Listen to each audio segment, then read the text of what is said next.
I'm sorry to all the Gabe Davis stands out there. He has been cut with a post June 1st designation.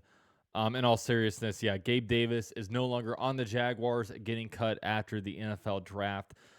Last year, he signed a 3-year, $39 million deal with $24 million guaranteed. And the big kicker about this is that $20 million of dead cap going on here. So, why was he cut? Well, the Jaguars want to get faster. He's not fast. The Jaguars also don't want a player clogging a roster spot. So, like, they might say, oh, well, it's a lot of money. Maybe we keep him around. But, I mean, if they don't think that he's going to be better than a 6 wide receiver, then it's probably good to move on from him. Also, there's no special teams value, so you don't get anything out of there. You just get kind of a slow wide receiver, and he's not intangibly rich, right?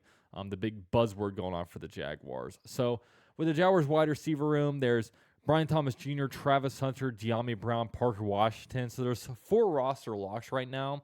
And then guys that have been signed on that are not undrafted free agents are Joshua Cephas, Austin Trammell, David White Jr. You guys all kind of know these names from last year. So, yeah, there's definitely 2 legitimate spots open for the Jaguars at wide receiver. So, that's a big one.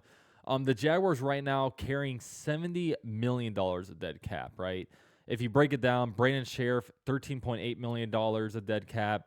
Gabe Davis, $20 million.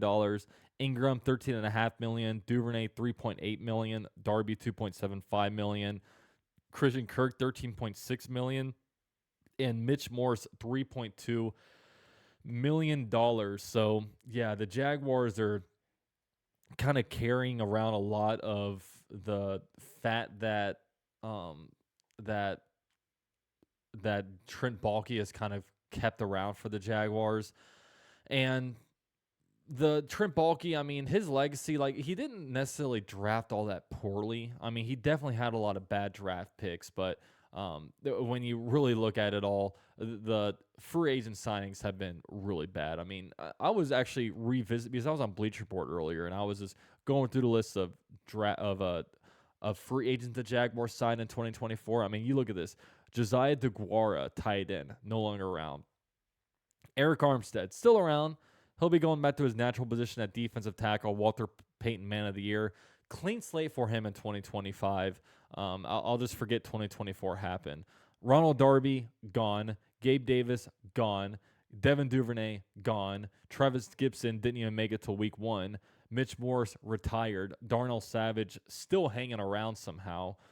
Joey Sly was cut after like a week. Mac Jones, gone. So, yeah, the 2024 free agency class was a disaster.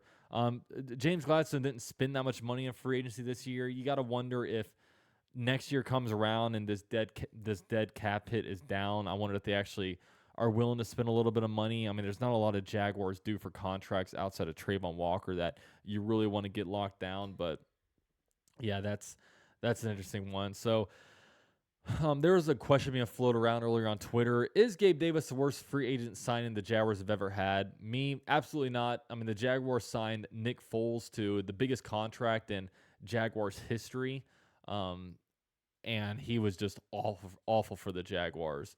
And what was it, 2019? Got outplayed by Minshew. Got hurt week 1. He was just never good. So, yeah, not very good. So moving on, James Gladstone started to make some noise when it comes to building his own staff around him. We all know that Ethan Waugh was gone last week. The Jaguars also Cornelio O'Brien. Geep Christ is gone. Senior personnel executive Tom Gamble is gone. Director of college scouting Michael Davis is gone. So these guys are gone. The Jaguars have hired Brian Zanders to, I guess, a similar role as Ethan Waugh. We haven't got the exact